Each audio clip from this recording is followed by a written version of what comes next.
on, guys? Welcome to a special edition of Wrestling That Made Us. I'm your host. I'm Notorious One. I am Dom. I'm here, my man, all the way down in Delaware. I'm here with BDC, and today we have a special guest.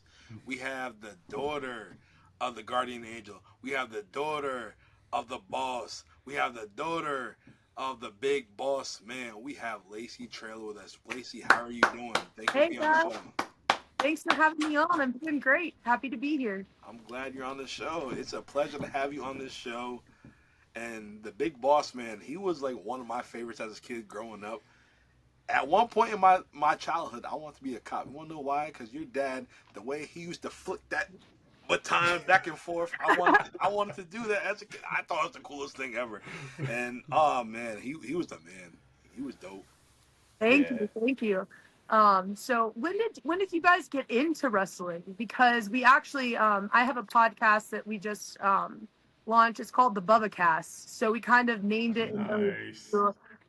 Big Bubba, his really debut character. Yep. And today we covered a 1987 match of him versus One Man Gang for the UWF title. Ooh, And it had me Wow. thinking, like, dang, 87, because I was born in 92. okay. So I'm curious, just when you guys got into wrestling and around, I guess, what era you first saw Bossman. So for me, I'm an '88 baby, so I know your dad as the big boss man, and I Okay. remember he was a good guy. I vaguely remember him and Mr. Perfect going at it at WrestleMania, and he's taking on all the top guys. And I remember him and Nails real good. I remember that. I remember him Yeah. and the Mountie at SummerSlam, and whoever Yep. loses had to be inside the jail. That was hilarious. It Oh, was that's a classic match yeah, right there. it was real classic for me, and obviously now we have the power of the internet, Peacock, Yep. Netflix, YouTube, whatever. You can relive all his older stuff. So like, I'm a big WCW guy. I love WWEF, whatever you want to call it, but WCW, seeing your dad as the big boss man, and I remember seeing him at the scaffold match. What Oh wow. I remember seeing him, what was it, the Midnight Express Hmm. and LOD, and Jim Cornette's afraid to fall off the scaffold. Your dad going up there and whatnot, trying to protect them. Like it was a good time. He was scared of heights. No way. Wait. Wait a minute. He was afraid of heights. Oh no, Jim Cornette was afraid. Oh, I was about to say. I was about to Yeah. Yeah. For me, I'm a '76 baby. So Okay. my my first bit of wrestling was the original WrestleMania. So, Awesome. but in my early days, I was strictly WWE or WWF. I didn't know anything else. I kind of expanded that knowledge with the mid and late '90s when WCW really became kind of the anti WWF, and then um, I got into ECW, and then I got into TNA, and then I started to really branch out from there once I was able to start seeing the New Japans and Awesome. all of that. So, yeah, for as far as your dad, I think Dom nailed it for me was Nails, because that dude freaked the daylights out of me.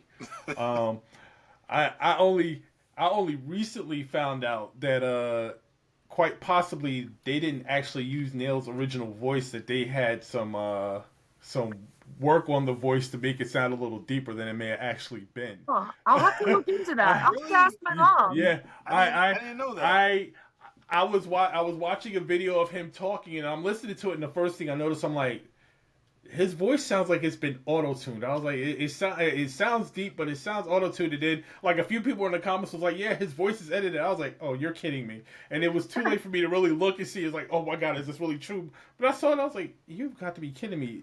You mean all this time that dude has been scaring me with that voice like that? I literally heard that voice in nightmares when I was younger, and it may not have actually been his. Okay, this is interesting. See, I gotta know now. I'm see, gonna have to Yeah, research. yeah, I love the '90s because yeah, yeah, everything at the time, especially as a kid. Well, BDC, you a little older than us, but yep. everything was so believable. Like Oh, your absolutely. dad, we know your dad. He was a former corrections officer in Nails.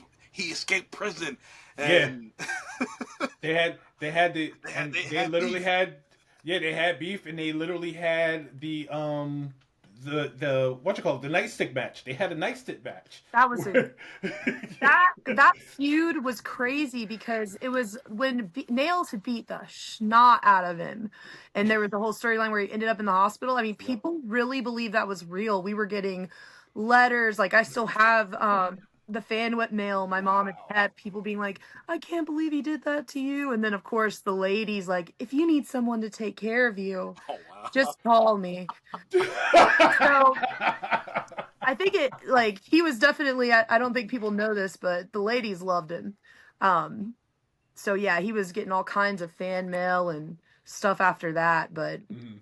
it's very interesting to me because I really didn't get into wrestling while dad was alive, or really I think I didn't even hear the Hard Times theme song until the Hall of Fame 2016. I had no idea Wow. it existed, and then it comes on with the brown and I'm like, what is this? Oh What is yeah. this?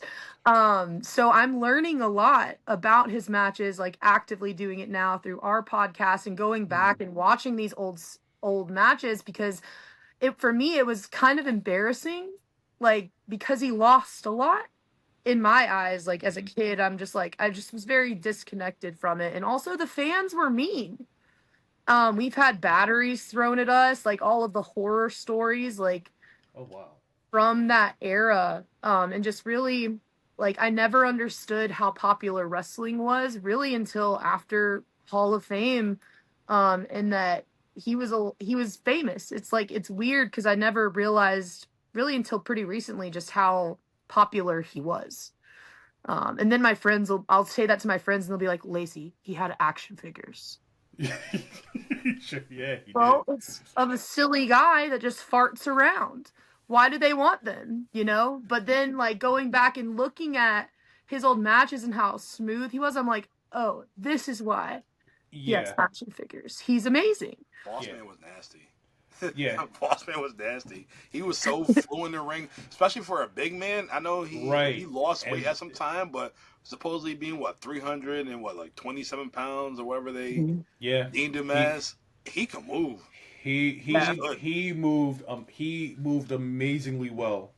And you know how very often people will say, "Oh, well, you do something for your size," and it's just like, okay, so is it only because of size? No, he moved very well. Period. Yeah. If he was 327 or if he was 227, he moved incredibly well and he was incredibly fluid in the ring. And I think that was one of the many things aside from his persona that really connected with fans even when he left WWE, he went to WCW. He came back to WWE as the darker gimmick with the ministry, but Mhm. even in all of that, he still connected with the fans regardless because of just how good he was in the ring. He loved the sport, Mm-hmm. and he grew up playing all the sports. I mean, football, basketball, track, every like wrestling. He won state titles like in high school, and actually had a football scholarship to the University of Tennessee. Mm-hmm. Was injured, maybe not. I don't even think it was 2 years into that, and that's Mm-hmm. how he ended up back down in Georgia, working for Cobb County Corrections Department. And then I'll have to I still am putting the story together of exactly how he got that first televised match. But really it's such an underdog story, his whole story. So it the fact that he was a natural and kind of just got picked out by Dusty Rhodes, it's really it sometimes it blows my mind that he's still relevant over 20 years later in the wrestling universe. So Right. I feel really blessed that I have there's content I can go back and almost get to know my dad better as an adult, because he did pass away when I was 12. So Oh, Okay. sorry. So you were a teenager when he passed away. almost Oh, he couldn't stick out long enough for me to make it to being a teenager. you, Um you were close. You were close, but so that would have been fun. Right. so you heard a lot about your dad. You heard about him being in the business, whatnot. NWA, WCW, and New Japan, All Japan, Mhm. WWFE, whatever you want to call it. Um, Now that you have your own podcast, Like, what is your fondest memory of your dad's wrestling career? Oh man, there's so many moments. I got to travel around with him a lot. I'm really Mhm. feel really just so thankful that I have those memories. But one of my favorite memories is going up to New York with him when WWF had that cafe on Times Square and they had like a whole event space. I got to go with him up there and see that. We did a signing with China for a fan event earlier that day. So I got to like run around after China all day. I was obsessed with her. Um, so I would just wherever she was, I was following her. And then later that night we went there was like it was like kind of like a dinner theater situation at WWE Cafe. Like they served dinner and they had a stage and they would have superstars come up and Yep. talk or do a bit. And so I got to do a bit with dad one night up there and it was so much fun. Keep doing charity basketball games. I mean, and really if just taking it home, he did a lot in the community and he loved the fans, especially the kids. We visited a lot of children's hospitals. I mean, anytime he was home, we were visiting sick kids, kids with disabilities, and really that's probably one of my favorite memories of him is seeing how he could just make someone's day just being himself, and he like loved it. He's like, all I got to do is go and walk in a room with these kids, and it's like he was like humbled for the fact that they cared so much about him to do a make-a-wish of meeting Bossman, and it was just a really special childhood. um and I do often wonder what he'd be up to today, but I mean, I was there on the house show for the house show when Rikishi invented the stink face. What's about your dad? Yeah. Oh, That's my least favorite memory, I think. I was pissed.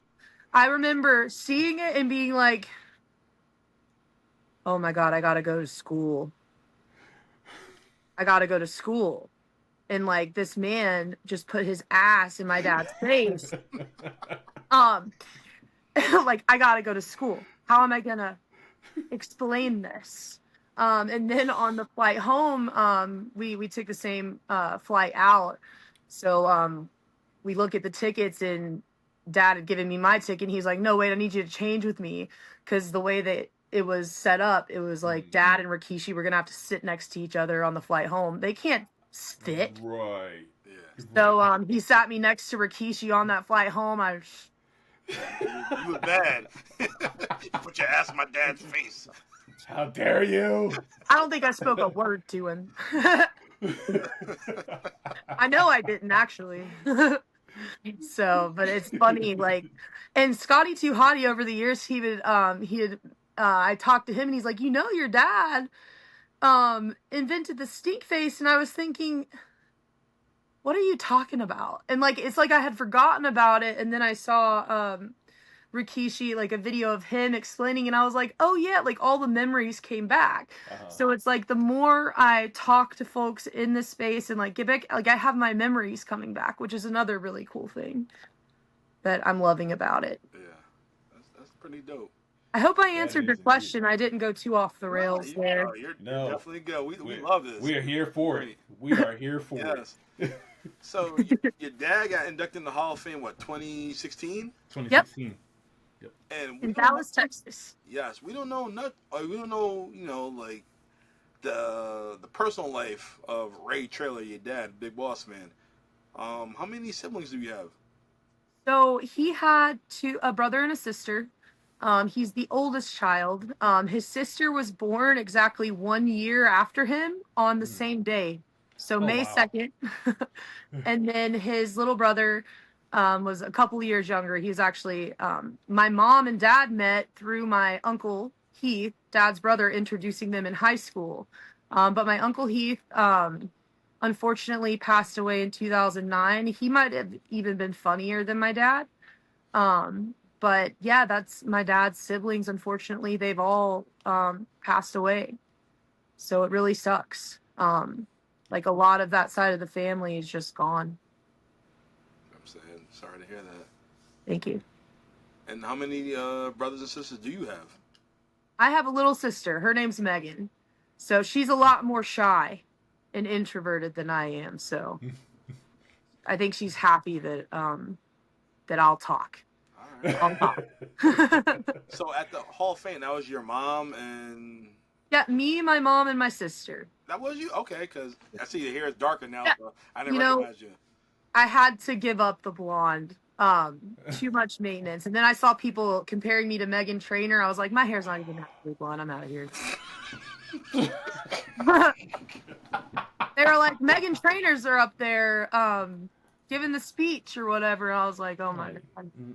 Like, not even close, man. So, and I had just, yeah, and man, it was, I was going through postpartum. It was like, it's almost been a decade now. I look back and I'm like, how did 10 years go by so quick? But that was just such a fun weekend because it had been since before dad passed away that me and my sisters were around, like in that space, like, cause we weren't going to shows or anything like that. And of course, some people did keep up with us after dad passed away, but Hall of Fame weekend, 2016, they flew us out. I mean, it was like, I never thought, I guess, that I would be in that atmosphere again, because when I was younger going with dad, I was sitting in the locker room while they were getting the doctor was coming in and like behind the scenes and getting to talk to the cameramen who remember dad and getting to hear story. It was so like healing, if that makes sense, to be around again. And of course, WWE, they've always taken good care of my family. And they still will make sure that we get tickets to the shows if we want to go. And but Hall of Fame weekend was a whole lot of fun. A whole lot. And Sting went in that class. Yep. Snoop went in that class. Stan Hansen, Jacqueline. That's I a know tough I'm leaving class right somebody there. out. That's a tough, Yeah. badass class right there. So it was really awesome. And Yeah. I got to see the Von Erich family and talk to Kevin and stuff. Because Dad and Carrie were really close before he passed away. And I mean, it was just so great it's like a big family. All right. I hear that. Let me follow up with this. So you got to experience the entire weekend, Hall of Fame weekend. It's not often heard how you find out. So did you remember the day or the time when you got the call or your mom got the call that said that he was going in? Yep, I remember. So I was sitting in rush hour traffic on the connector in downtown Atlanta, and my mom called me and she was just screaming. I thought someone died. I was so scared, and she was like, "Are you sitting down?" And then she said, "Your dad's going into the Hall of Fame. They're putting him in 2016." And we just cried. We were just so. I didn't know there was a Hall of Fame. I'm telling you, I was ignorant. Very ignorant. I'm like, a Hall of Fame? Oh, that's awesome. And then you go and look at it and you're like, this is a big deal. And it was like, it was just I wish he could have been there for that. You know what I mean? Like, I wish it could have been him getting that call. He would have been so excited, but my mom was we were all just so happy. And I mean, it's one thing to go to WrestleMania and it's another thing to get like that VIP treatment about it. So my mom really enjoyed that. She's a diva, a bit of a diva. Nothing wrong with that. Ain't nothing wrong with that. I love her. Absolutely. Absolutely. So with your dad being the big boss man, one of the top wrestlers of the 80s and early 90s, hell, even early 2000s. Like, what was it like growing up being the daughter of the big boss man? I didn't get bullied. I can tell you that. Um, no, but like, so it was, I never, it's such a weird thing. And I think Kelly and I have talked about this too. I'm not sure if I'm probably going to speak along what she said, but it was weird sharing him with everybody, which you grow to love it. But it was like, we couldn't go out to eat, without being interrupted. It was hard to go anywhere. I mean, hell, he was massive. There's no hiding. But it became something where it's like he was bigger than himself. And so there were certain ways we had to act. Hell, I think I popped out knowing K-Fabe, to tell you the truth. Because we had to keep it up. Like, that was something, like, he expected us to do. Like, we can't go running and hugging all over Scotty, like, while they're feuding. You know, it was so much fun, though. Like, as much as there were cons, like, the pros, I mean, and it was like he always knew, like, what to do. And he did so much, in just 41 years. Sometimes I think about that because I'll turn 33 next weekend, and I'm like, holy crap. How much time do you think I have? Like, it's a weird existential thing that I deal with. But also it's like, that's such a short amount of time to accomplish everything that he did. And then he owned, a storage, at one point he owned a print shop with Rick Steiner out in, I think, Woodstock. And he owned a couple of storage facilities. So it was like when he was working wrestling, he still had businesses back home, to tend to as well. Sorry, I really think I got off track there. No, it's perfectly fine. This is everything you're saying right now. We had no idea that your dad had a storage shop and a print shop. Yep. So, you know, you got to make money outside the ring too, because obviously the wrestling business is not guaranteed for everybody for the. So true. It's important to invest in other things, to build, because every wrestler is their own brand, right? Yeah. Right. And Lord only knows how wrestling pays out. It was so much different in the 80s and 90s than it is now. It is so much different. And to that point, you discussed K-Fabe and how you had to act back in the 90s because K-Fabe was very real, and you were held to a standard of not letting what goes on behind the scenes get found out in the public eye. I mean, these days, that's pretty much total divas. Yeah, this day that's completely out of the window. But back in the 90s, you heard about it if you did something that wasn't part of the script per se, and part of the feud and part of the beef, which I think was why the hug with Ramon and Diesel and Triple H and Shawn Michaels became such a big deal. The curtain call became such a big deal because that you're talking these four guys that were supposed to be feuding are all hugging in the middle of the ring. So true. That was a big buster. So the fact that he kept it so professional, and even to the point where he was said to you, hey, you know, don't do this and let anybody see you do this. Don't do that. Don't do that. But the craziest thing at the time, you want to keep it K-Fabe. How the hell? I think it was the Iron Sheik and Hacksaw Jim Duggan. You got Iran and USA. Yeah. They get pulled over and they both high as a kite. So, honestly, though, iconic. That is iconic. That's dope. That's real dope. But if you got K-Fabe, like, all right. they united with one common interest. You know what? they should have chosen the cop gimmick. Because I swear this is something that, like, I think the whole cop thing I feel like jaded about sometimes because I remember being in the car with Dad and him going like 80 in a 55, just stupid, getting pulled over. I'm telling you, I couldn't count how many times this has happened like in my life. And then he'll get pulled over and just keep some autograph pictures like by the seat, and the cop recognize him immediately, sign an autograph, and then he's off with a warning. What do you mean law and order and justice? You know? It's like that's dope. That's how you do it. That's like, he know what he's doing. He was working the gimmick. Because we're rednecks, man.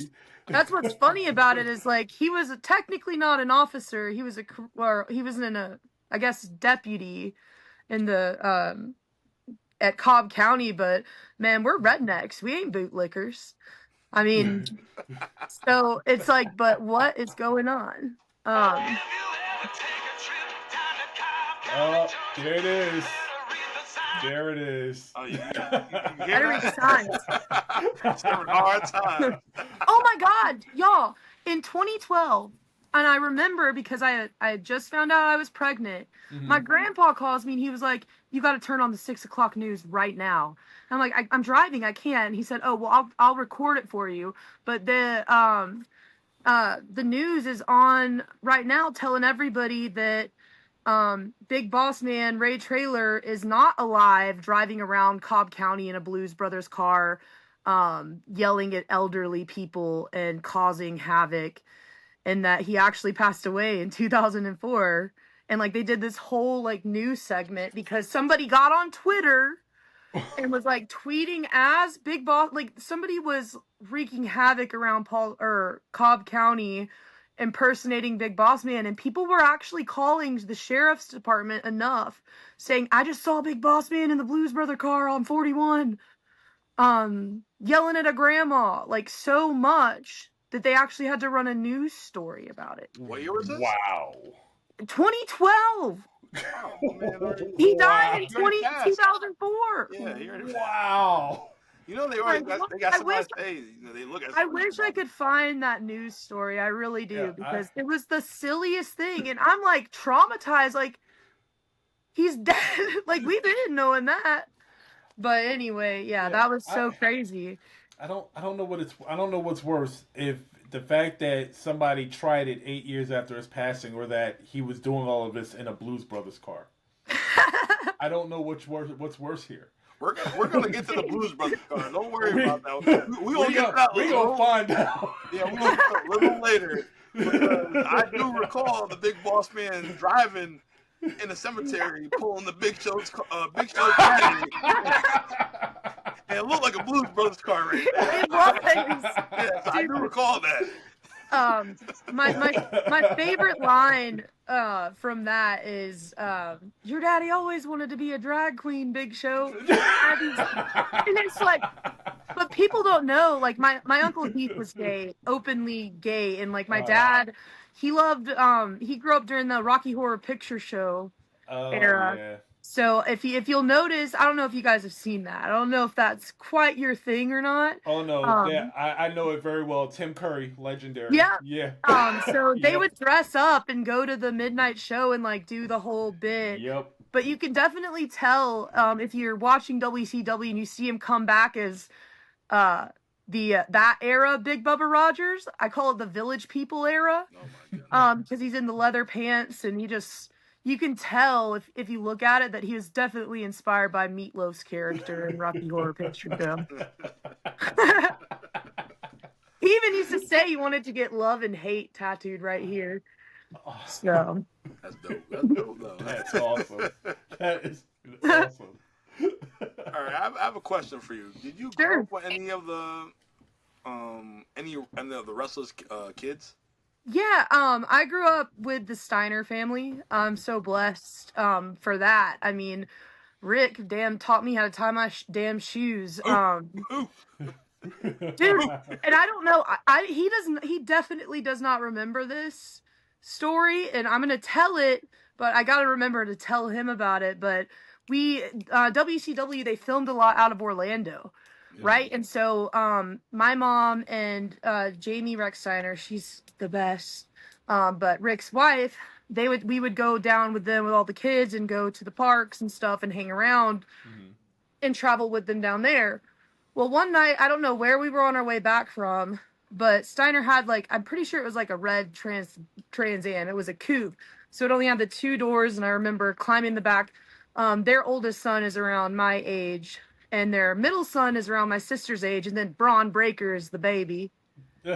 So, bless his heart. But anyways, so we're driving. Steiner gets pulled over. Uh, he gets pulled over. I remember being in the back seat. I had to have been like 4 years old. And I'm like, my shoe's untied. My shoe's untied. And he's getting pulled over by the cops at the window. He's doing all this shit. Him and Jamie are, bickering. All of this is happening. And I'm just in the back seat like, I need my shoe tied. I need my shoe tied, like a kid would do. And he turned around and he looked at me and said, you're going to learn to tie your shoe right now. Dude, I learned to tie my shoe right there in the back of that Trans Am while Steiner's getting a ticket for speeding somewhere down in Orlando. And I was like, I was convinced he had cooties for years and years. But Rick's always been so good to me and my sister and stuff. And it's been a while, but we'll do Thanksgiving over there every couple of years. And not to be dramatic or anything, but I think I would die for Rick Steiner. So he's the best. That's pretty dope. Do you keep in contact with Bron? I try not to bother him too much, but I like aggravating him. So yeah, I don't know. He runs pretty damn fast. I'm not sure if you want to dude, do that. nah. Yeah, He is a beast, and he's that always spear. been. It's crazy. I love it. I love the spear. He's like everything that people wished Goldberg was, combined with his uncle and his dad. I just think he's the best thing out there right in the sports entertainment right now, probably for the next several decades. Yeah. He's amazing. And he has been, man, that he works so damn hard. Yeah, he does. No days off, dude. That's good. He's gonna get to the top, that's for sure. Yeah, I was gonna say he deserves all of the success and accolades he's getting, but that he earned it. Yep. I know kind of the whole Nepo he has worked his ass off. And he's coined his craft so well. I mean, he just looks like that gravity doesn't even matter. Like he's so fast and accurate, and you can just tell like he's not going to hurt anybody. Yeah. Yeah. So. He's hope he is what I call hopelessly over.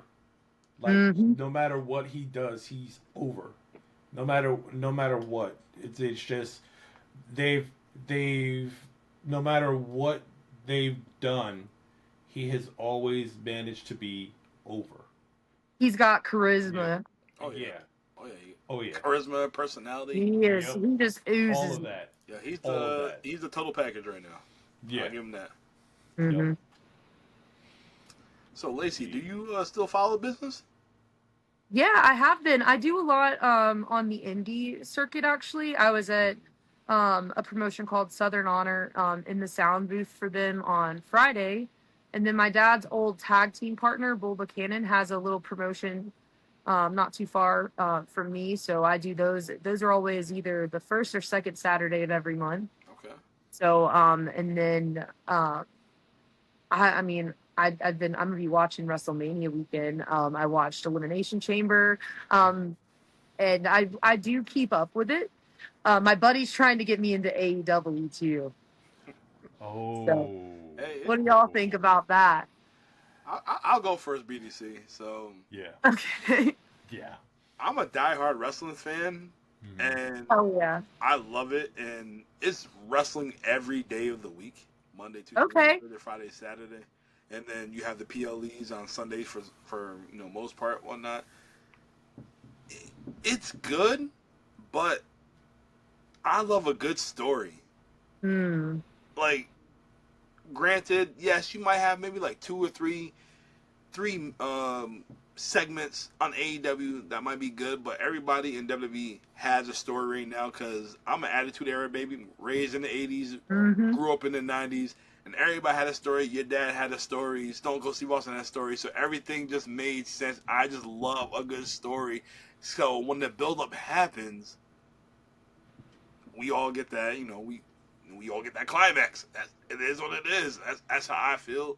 Good storytelling is Yeah. everything. Yes, I love a good storytelling. Like when your dad had, I could name numerous times with him and Nails, Yeah. him and Al Snow and Pepper. Pepper.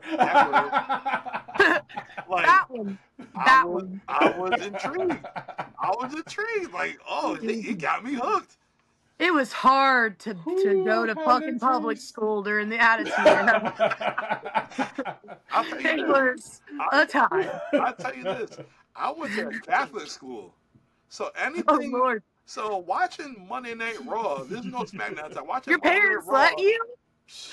I used to trouble all the time, throwing the DX second sign all the time, throwing middle fingers. Yeah, I got in trouble plenty of times just being attitude. Like every I had friends that their parents wouldn't let them watch. so Like Oh during my the God. Attitude Era. It's so funny. so the thing is with me, my mom used to work third shift, so she had to be at work at 11 p.m.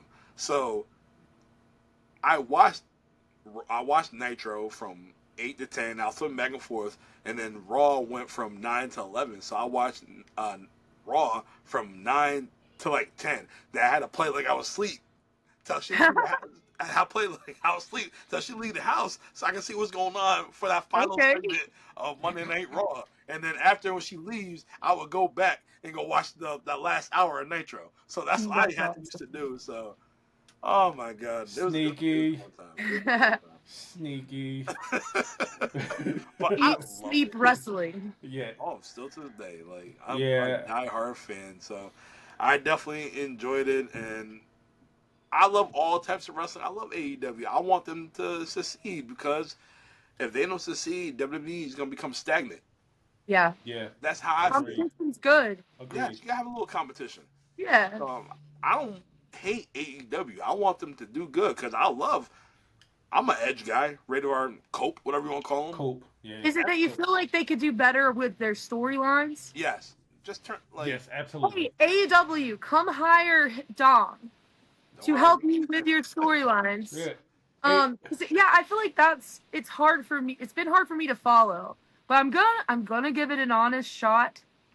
And start. I'm pretty sure. What is it tonight? Is Evolution? yes, as we record tonight, today It is is Revolution. Revolution. Okay. Yeah. Cool. It's like a couple matches I do want to see, but if I don't watch it, all right, I'll figure out what happens after the Right. fact. Yeah. Like it's not must watch, but you get the Yeah. Elimination Chamber, Royal Rumble, and WrestleMania. Like Dude. you can't miss. Speaking of Elimination Chamber, Go ahead. did you guys love it? What was it? wait. Oh my God, BDC before you start, let me go. Wait. Are you talking about the? Oh snap! Can I have them? Go for it, Dom. Yeah, Every that heel single turn. I like it. every single match meant something. Yep. Yep. Every single match. You had Jade come back in the beginning of the opening segment and take out Naomi. Like, oh my God, me and him on the phone, and Yeah. we were lit. And then you have Kevin Owens and Sami Zayn. It was a good ass fight with two best friends, and then Randy Orton comes back like, yo, we knew Orton was coming back, but we didn't think it was gonna be tonight. Right. At that time, Right. then you had your buffer match with Trish Stratus and Tiffany Stratton Loved it. versus Nia Jackson, Candice LeRae. Yep. And then you have the Elimination Chamber for the men. Yeah. You have John Cena. We made a prediction like when John Cena's gonna turn heel. I was like, no, John Cena is his last Yeah. run. He's not gonna Yep. turn heel. The I, kids love him. Blah blah blah. That mother lover made his last Make a Wish an hour before that damn match, and he turned heel. Like, yeah. you gotta be kidding me. Yep. Oh my god. Yeah. I It's was WrestleMania watching season. like, what? It kept getting better and better. Yeah. What a beating though.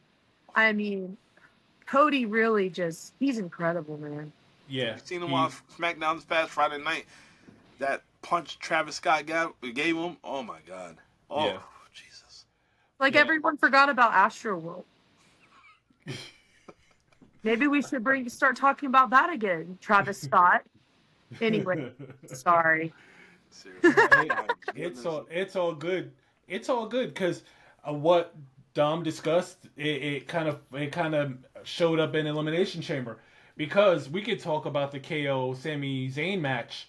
Um, that's long term storytelling because when he first turned on Sami Zayn, what did he do? He did that power drive. He did that power bomb on the ring apron.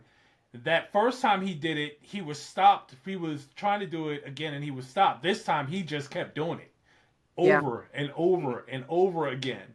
Like he literally, like all of this has been long term storytelling of late, and it's literally been genius. And I think that unfortunately is where AEW falls short right now because I think they picked the wrong storylines to try to run with. Yeah. Like they have some storylines which could really benefit from a good long term story, and then they have some where it really you could go two matches and you'd be good.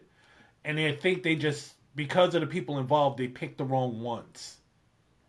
I think that might be their problem, but I mean they were on fire in the beginning, and it's just kind of I don't know if they have the right people and creative now versus when they started. It just seems off, but I do hope that they turn it around because like Dom said, and I think we all agree, the more the merrier. You have Right. more wrestling companies that are out there sharing the wealth with the talent. That means you have more talent on TV. You have more stories being told. You have a bigger fan base all across the board. And you don't want to have an organization have a monopoly because then once you have a monopoly, Right. you just feel as though you could do whatever and they're just going to stick around because you're all this there. Yeah. And like I think variety is important, and so is Yep. the diversity. Yep. That's what I love so much about wrestling too, Mm-hmm. is the fan base is so diverse and it touches so many households, Yes. right? Because you never really know what's going on in somebody's house. And it's like the community that wrestling draws out into these shared spaces where everyone's getting together and having Mm-hmm. it's like I love going to, like, especially a WWE event Mm-hmm. and just screaming into the ether with thousands of other fans, like, you know what I'm saying? Yep. Like, it's like cathartic. Absolutely. It's like therapy. And I just think, like, some people are just so, like, snooty about wrestling. I probably used to be one of them because I didn't get it, right? Like, I couldn't suspend my belief enough to get it. But once you do and you realize, oh, this is actually camp. Actually, especially if you look back in the earlier era, like Mm-hmm. 70s, 80s, maybe early 90s, the Mm-hmm. tropes that they did, like foreigner versus American, like these crazy, like, because I don't know if Kelly talked about the Iraqi sympathizer bit with Yes, she Sergeant Oh did. yeah. Slaughter, but it was like the whatever was going on and is going on in I hadn't really thought about it as far as like modern wrestling, but what the things that were happening within, like, the realm of wrestling, the storylines, like, kind of took a synopsis of the like the current, like, the zeitgeist of that time period, and like really almost predicted a lot of stuff. Like, you think about the Me Too movement that happened, what, that's like mid 2010s. Yep. 2010s, Yep. The 10 It was years before that WWE said we're going to change it to from the Divas Championship to the women's the The women's Women's championship. Championship. So they were ahead of the Me Too movement in that way. And it's just something interesting, cuz I'm a bit of an armchair philosopher, well, I like to say. But looking at wrestling from like like a sociology point of view. Like it's Mm-hmm. so cool, and it bridges so many gaps, and like it's I guess this really started with WrestleMania and Cyndi Lauper coming up, but like the crossover into pop culture is just crazy. And then now all the indie circuits really popping off too. Like, do you guys? And now WWE has their ID program where Yep. they're coming into more of the community Mm-hmm. side of it. Do you guys see any or have any like local groups around you that you go, or are you mostly just the programming? So there is the closest organization to me is Maryland Pro. It's in Joppa, which is about an hour, which is about 45 minutes away from me. So That's a trek. um, I've been there a couple of times. The last time I went was oddly enough that night. The Hardys and China were there. Oh, so Um, cool. and and and that was the first time I got to see Swerve Strickland in the ring. Which, after I saw him that night, I have been on his train ever since. Um, and and yeah, that was the night where China was talking about she was trying to make a she was honestly trying to make a comeback. She talked about her deals and stuff like that, and then she was gone a couple of months later. Mm. So it was like one of the last public appearances that she made. Um, but I try to go back there every once in a while to whenever something's popping off and I'm able to get down there. But that's literally the closest one for me. I haven't seen too many others. Of course, when AEW's been down here, I've gone. TNA's been down here, I've gone. WWE's been down here, I've gone. WrestleMania weekend, I usually will try to hit a separate organization that I'm not used to, whether it was House of Hardcore Oh, cool. or it was GCW. Last year it was GCW. Um, it's just you try to hit the ones that are not well known to just Hmm. kind of see what they're doing. Um, yeah, GCW in particular was really interesting to me, but yeah, it was really cool to see. Um, did I'm not sure what's in your area, Dom. So for me, we have excuse me, we have Northeast Wrestling. Mm-hmm. Um, yes, WWE and AEW they come to Connecticut. I'm in Connecticut, Awesome. so they come to Mohegan Sun. They come to Hartford. AEW comes to Bridgeport. WWE goes to Bridgeport as well. Close to the New York area. We're about an hour, 2 hours away from New York. But we have Northeast Wrestling, and they come through all through the area, like Danbury, Waterbury, close to the New York area for the most part. They even came to North Awesome. Connecticut, which is like Mm-hmm. 15 minutes away from me. And they always have a top star, like a few top stars, and then they have these younger guys that's trying to make it. Hmm. So I noticed the last time I went to AEW show in Bridgeport, Connecticut, they had a local tag team that's with Northeast Wrestling called Waves and Curl. They kind of similar to the Street Profits, two black dudes, and they Mm-hmm. got a lot of personality. They're pretty good. I know who they are. They were on AEW Dark. That's awesome. If you go check out Ring of Honor, or whatever, you could definitely see Waves and Curl. And then Northeast Wrestling also had another guy named Brad Baylor. And then when I first seen this dude in Northeast Wrestling, I'm like, he has potential, a lot of potential. The only thing with him is he's short. But Brad Baylor, he is signed to the WWE ID.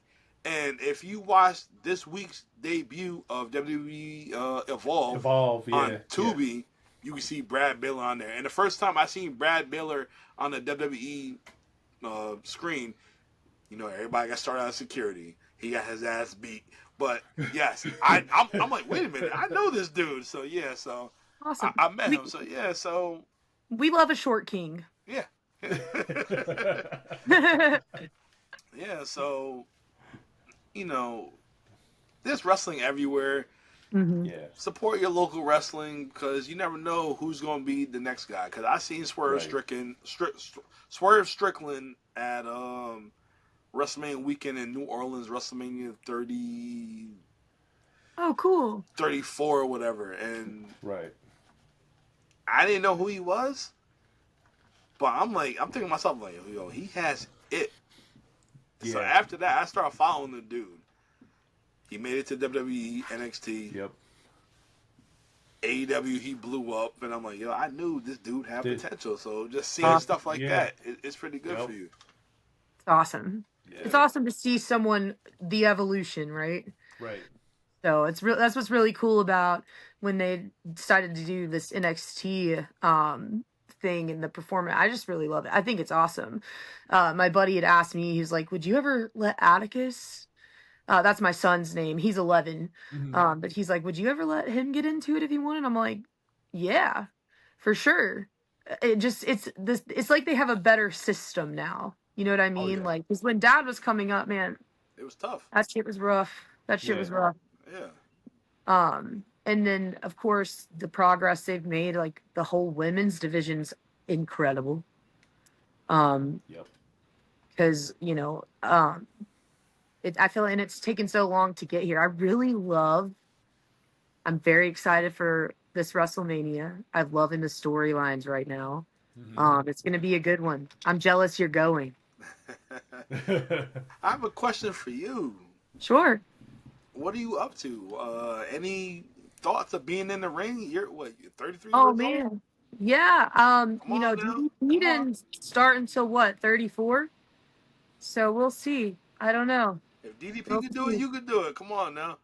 So I talked to Dustin, Gold Dust, or I'm sorry, Well, he's still going to Gold we Dust. know who Absolutely. Dustin is. We Yep. know who We Dustin know is. um, we know uh, who he is. Yep. yeah, I was talking to him, and he's like, just cardio, cardio, and I'm like, okay, okay. So we'll see. I thought about it. Definitely thought about it. Um, it's funny that because I definitely did not want to get involved with it at all when I was coming up playing sports in high Mm. school and college. So it's funny that now suddenly it's like, did I miss out on something? What And did you play in college? I didn't play like for my college, but I always played tennis, softball, soccer. Hell, I wish I could have played baseball or football. Back then, I would have loved to play that. But swimming, I did competition swim. Is probably my most decorated sport. Mm. But so yeah. See, because I think about it now, because I was like, I grew up in freaking early 2000, like 90, 92. So 90s baby, 2000s baby, and like the beauty standards, it was like I'm almost 6 feet tall. Even when I've always been so much bigger than other girls, especially I'm bigger than Mm. men.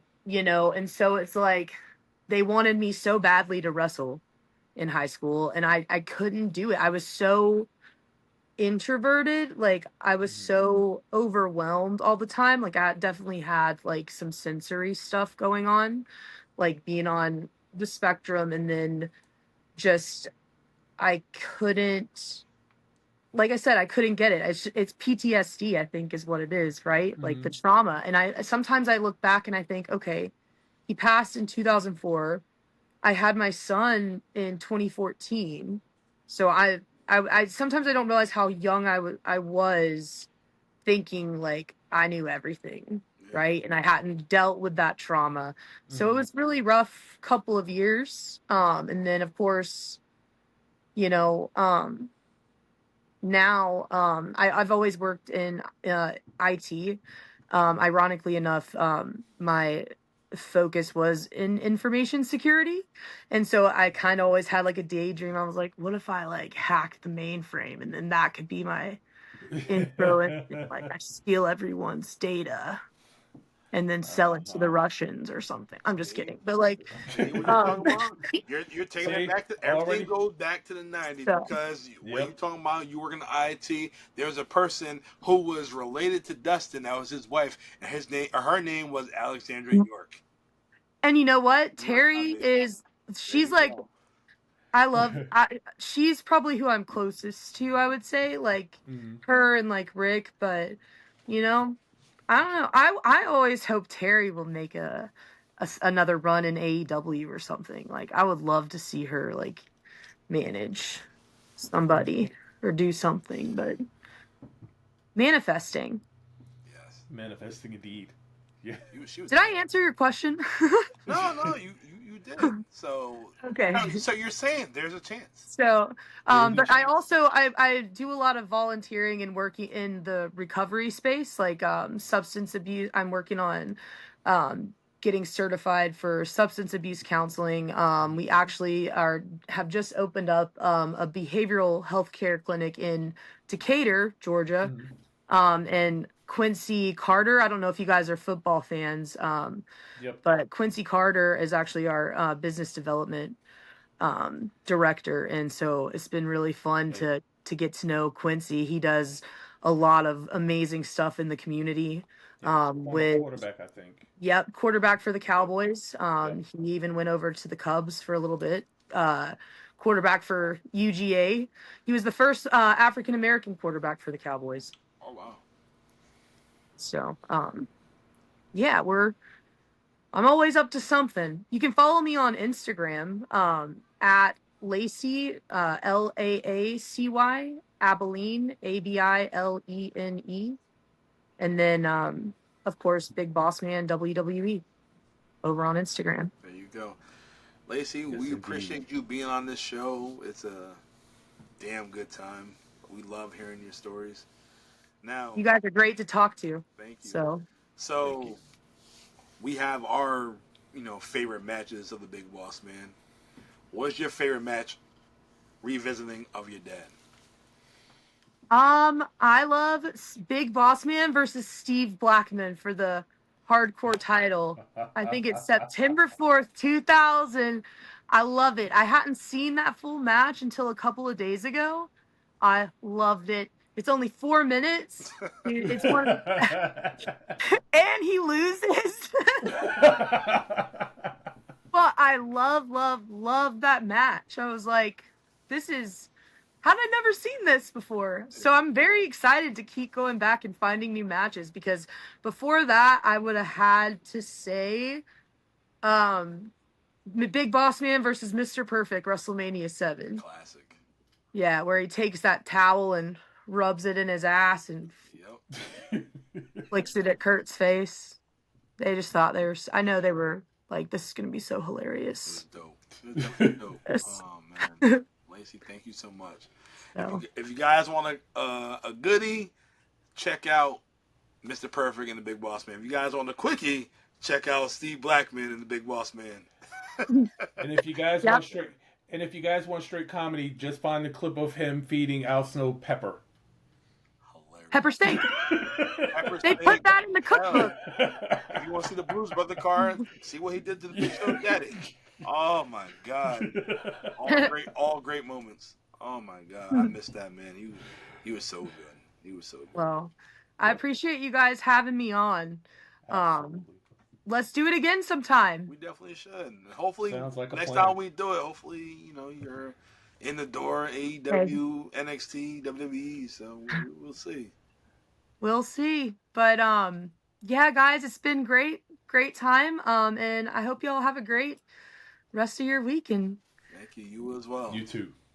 definitely tune in.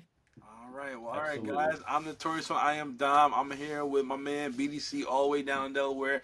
And today we have Lacy Traylor, the daughter of the Big Boss Man, the Hall of Famer of 2016.